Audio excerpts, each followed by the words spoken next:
Kingdom. Chapter 1. Who will be the new bishop? In the latter days of July, in the year 1850 something, a most important question was for 10 days hourly asked in the cathedral city of Barchester, and answered every hour in various ways. Who was to be the new bishop? The death of old Dr Grantly, who had for many years filled that chair with meek authority, took place exactly as the ministry of Lord So-and-so was going to give place to that of Lord the other. The illness of the good old man was long and lingering, and it became at last a matter of intense interest to those concerned whether the new appointment should be made by a Conservative or Liberal government. It was pretty well understood that the outgoing Premier had made his selection, and that if the question rested with him, the mitre would descend on the head of Archdeacon Grantly, the old bishop's son. The archdeacon had long managed the affairs of the diocese, and for some months previous to the demise of his father, rumour had confidently assigned to him the reversion of his father's honours. Bishop Grantly died as he had lived, peaceably, slowly, without pain, and without excitement.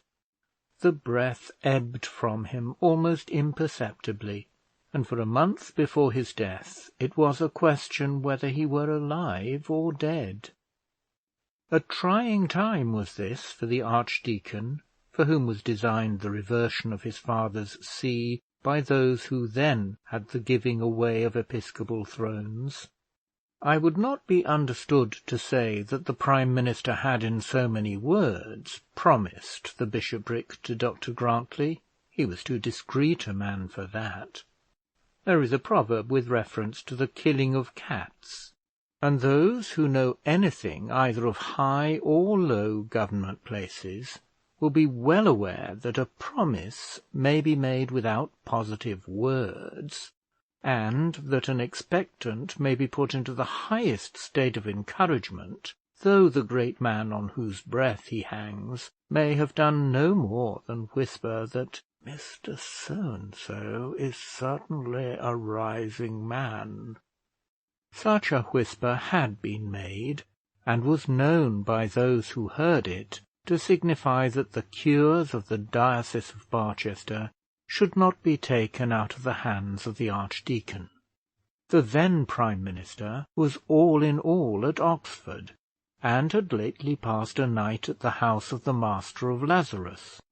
Now the Master of Lazarus, which is, by the by, in many respects the most comfortable as well as the richest college at Oxford, was the archdeacon's most intimate friend and most trusted counsellor.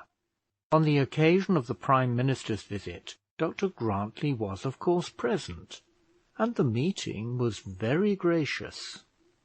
On the following morning, Dr Gwynn, the master, told the archdeacon that, in his opinion, the thing was settled.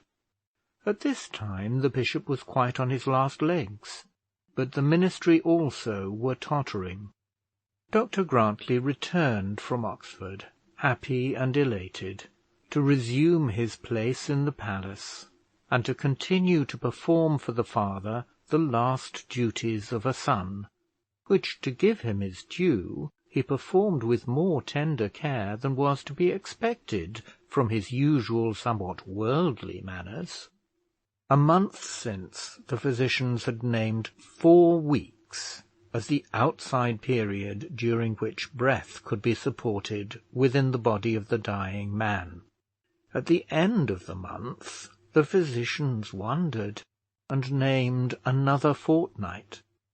The old man lived on wine alone, but at the end of the fortnight he still lived, and the tidings of the fall of the ministry became more frequent.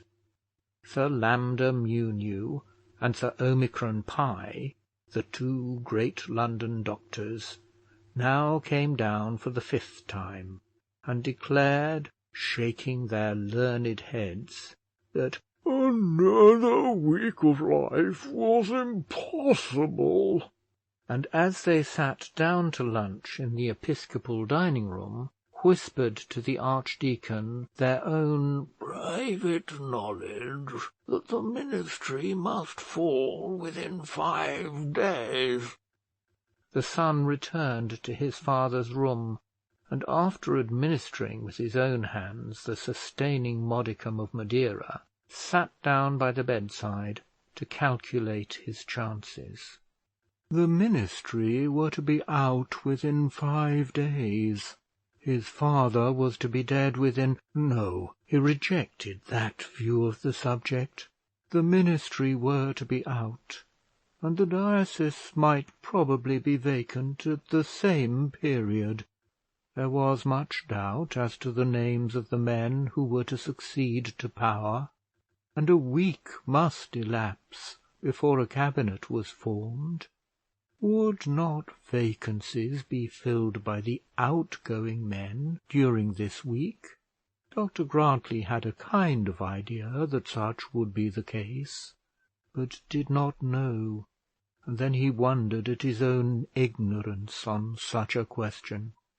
He tried to keep his mind away from the subject, but he could not.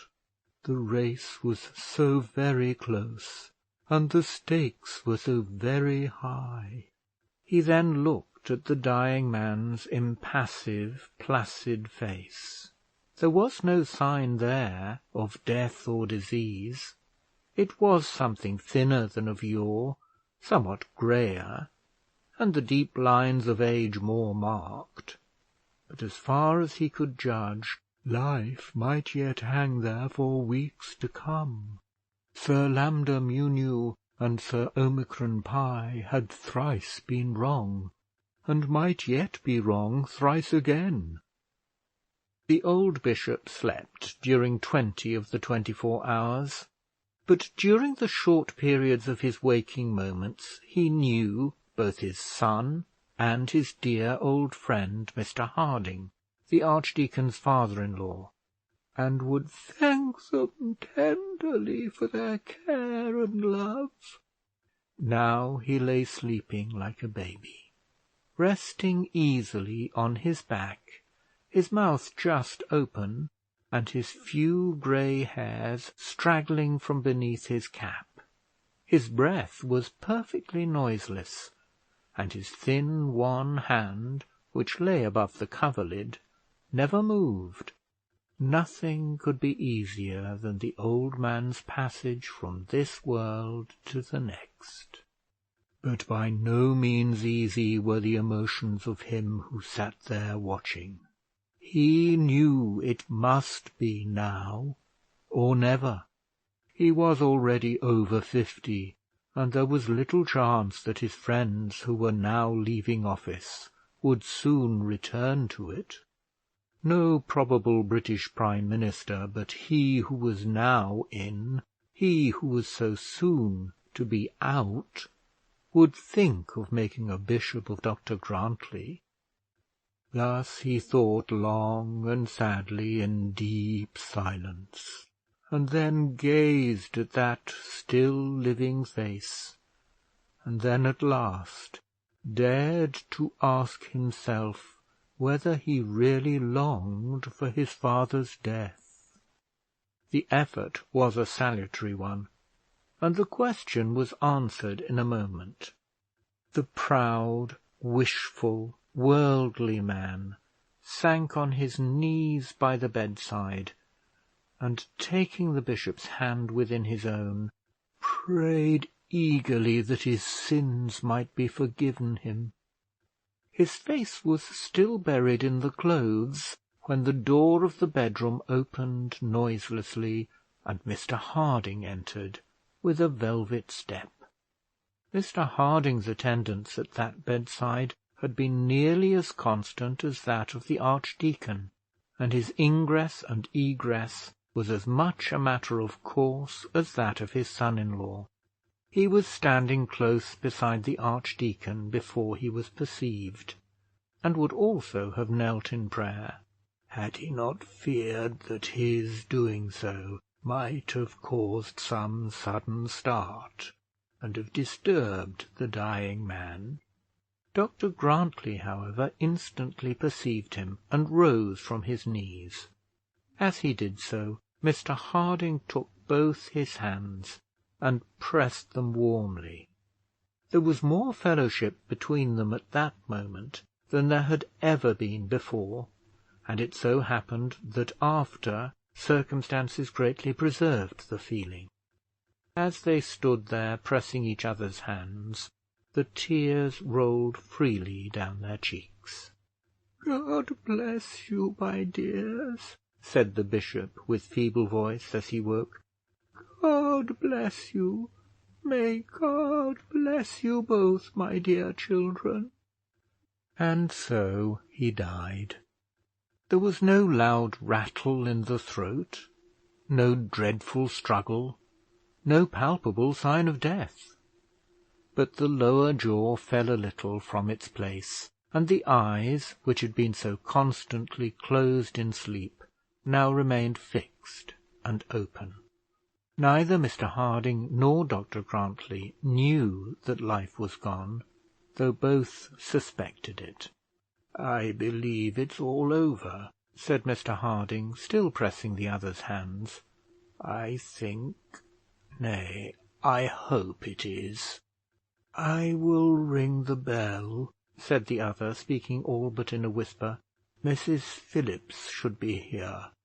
Mrs Phillips, the nurse, was soon in the room, and immediately, with practised hand, closed those staring eyes.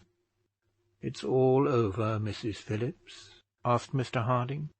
"My lord's no more," said Mrs Phillips, turning round and curtsying low, with solemn face.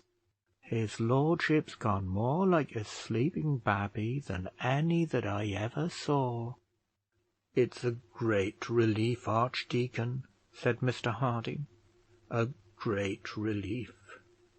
Dear, good, excellent old man! Oh, that our last moments may be as innocent and as peaceful as his!" "Surely," said Mrs Phillips, "the Lord be praised for all his mercies. But for a meek, mild, gentle-spoken Christian his lordship was." And Mrs Phillips, with unaffected but easy grief, put up her white apron to her flowing eyes. "You cannot but rejoice that it is over," said Mr Harding, still consoling his friend. The archdeacon's mind, however, had already travelled from the death chamber to the closet of the prime minister. He had brought himself to pray for his father's life, but now that life was done, minutes were too precious to be lost. It was now useless to dally with the fact of the bishop's death, useless to lose perhaps everything for the pretence of a foolish sentiment. But how was he to act while his father-in-law stood there holding his hand? How, without appearing unfeeling, was he to forget his father and the bishop, to overlook what he had lost, and think only of what he might possibly gain? "No, I suppose not," said he at last in answer to Mr Harding. "We have all expected it so long." Mr Harding took him by the arm and led him from the room. "We will see him again to-morrow morning," said he. "We had better leave the room now to the women." And so they went downstairs. It was already evening and nearly dark. It was most important that the prime minister should know that night that the diocese was vacant. Everything might depend on it, and so, in answer to Mr Harding's further consolation, the archdeacon suggested that a telegraph message should be immediately sent off to London. Mr Harding, who had really been somewhat surprised to find Dr Grantly, as he thought, so much affected, was rather taken aback, but he made no objection. He knew that the archdeacon had some hope of succeeding to his father's place, though he by no means knew how highly raised that hope had been. "Yes," said Dr Grantly, collecting himself and shaking off his weakness, "we must send a message at once. We don't know what might be the consequence of delay. Will you do it?" Oh yes, certainly. I'll do anything, only I don't know exactly what it is you want." Dr Grantly sat down before a writing table, and taking pen and ink, wrote on a slip of paper as follows: "By electric telegraph, for the Earl of so and so, Downing Street or elsewhere. The Bishop of Barchester is dead. Message sent by the Rev. Septimus Harding." "There," said he, "just take that to the telegraph office at the railway station, and give it in as it is. They'll probably make you copy it on to one of their own slips. That's all you'll have to do. Then you'll have to pay them £half a crown." And the archdeacon put his hand in his pocket and pulled out the necessary sum. Mr Harding felt very much like an errand boy, and also felt that he was called on to perform his duties as such at rather an unseemly time; but he said nothing, and took the slip of paper and the proffered coin. "But you've put my name into it, archdeacon?" "Yes," said the other. "There should be the name of some clergyman, you know, and what name so proper as that of so old a friend as yourself? The Earl won't look at the name, you may be sure of that. But, my dear Mr Harding, pray don't lose any time." Mr Harding got as far as the library door on his way to the station, when he suddenly remembered the news with which he was fraught when he entered the poor bishop's bedroom. He had found the moment so inopportune for any mundane tidings that he had repressed the words which were on his tongue, and immediately afterwards all recollection of the circumstance was, for the time, banished by the scene which had occurred. "But, archdeacon," said he, turning back, "I forgot to tell you, the ministry are out." "Out!" ejaculated the archdeacon, in a tone which too plainly showed his anxiety and dismay, although under the circumstances of the moment he endeavoured to control himself. "Out? Who told you so?" Mr Harding explained that news to this effect had come down by electric telegraph, and that the tidings had been left at the palace door by Mr Chadwick. The archdeacon sat silent for a while, meditating, and Mr Harding stood looking at him. "Never mind," said the archdeacon at last. "Send the message all the same. The news must be sent to someone, and there is at present no one else in a position to receive it. Do it at once, my dear friend. You know I would not trouble you were I in a state to do it myself. A few minutes' time is of the greatest importance." Mr Harding went out and sent the message, and it may be as well that we should follow it to its destination. Within 30 minutes of its leaving Barchester, it reached the Earl of so and so in his inner library. What elaborate letters, what eloquent appeals, what indignant remonstrances he might there have to frame at such a moment, may be conceived but not described. How he was preparing his thunder for successful rivals, standing like a British peer with his back to the sea-coal fire, and his hands in his breeches pockets; how his fine eye was lit up with anger, and his forehead gleamed with patriotism; how he stamped his foot as he thought of his heavy associates; how he all but swore as he remembered how much too clever one of them had been, my creative readers may imagine. But was he so engaged? No, history and truth compel me to deny it. He was sitting easily in a lounging chair, conning over a Newmarket list, and by his elbow on the table was lying open an uncut French novel, on which he was engaged. He opened the cover in which the message was enclosed, and having read it, he took his pen and wrote on the back of it, "For the Earl of Other, with the Earl of So-and-so's compliments," and sent it off again on its journey. Thus terminated our unfortunate friend's chances of possessing the glories of a bishopric. The names of many divines were given in the papers as that of the bishop-elect. The British grandmother declared that Dr. Gwynn was to be the man, in compliment to the late ministry. This was a heavy blow to Dr. Grantly, but he was not doomed to see himself superseded by his friend. The Anglican devotee put forward confidently the claims of a great London preacher of austere doctrines, and the Eastern Hemisphere, an evening paper supposed to possess much official knowledge, declared in favour of an eminent naturalist, a gentleman most completely versed in the knowledge of rocks and minerals, but supposed by many to hold on religious subjects no special doctrines whatever.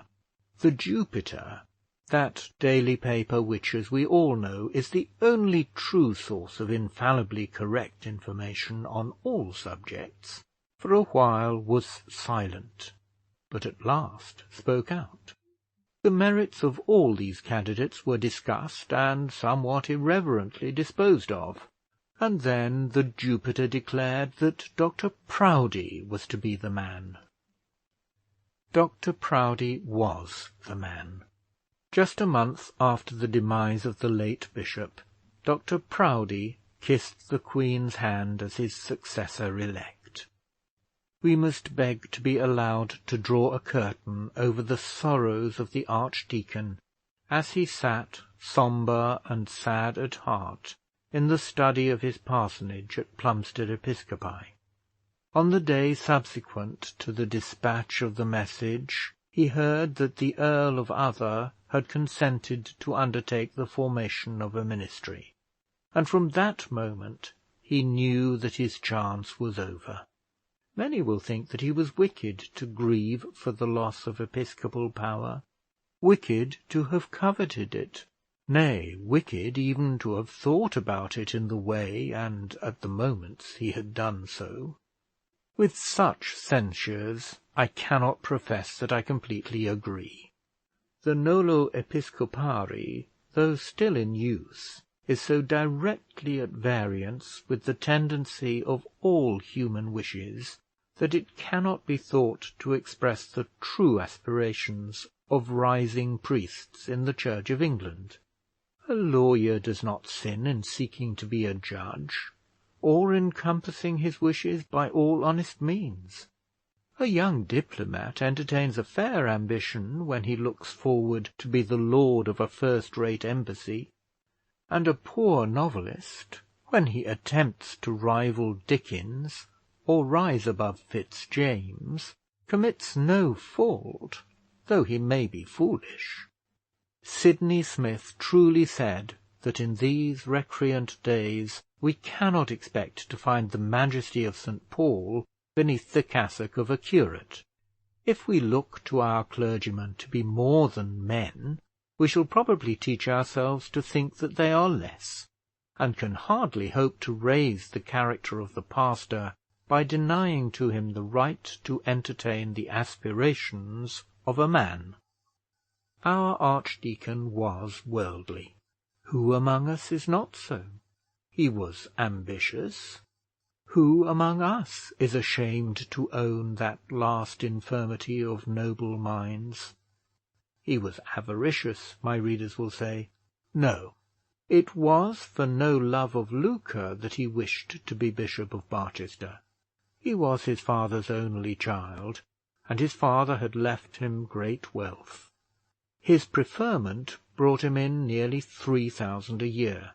The bishopric, as cut down by the Ecclesiastical Commission, was only 5. He would be a richer man as archdeacon than he could be as bishop, but he certainly did desire to play first fiddle. He did desire to sit in full lawn sleeves among the peers of the realm, and he did desire, if the truth must out, to be called my lord by his reverend brethren.